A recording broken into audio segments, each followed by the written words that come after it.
Hi guys, welcome back to another video on Solution Lab. In this video, I'm going to show you how to make a slow motion video in InShot. It's very simple and perfect if you want to make your videos more cinematic or fun. Let's get started. First, open the InShot app on your phone.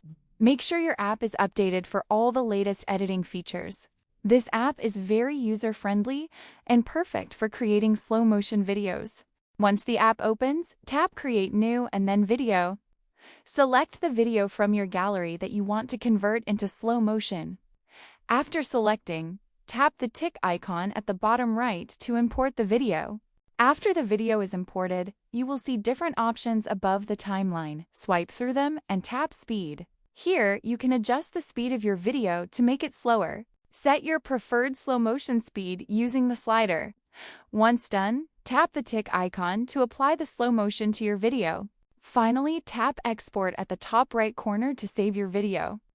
Your slow motion video is now ready to share on social media or with friends. And that's how you can easily create a slow motion video using InShot. Experiment with different speeds to get the perfect cinematic effect. If this video helped you, like, subscribe, and comment below which effect you want next. See you in the next video.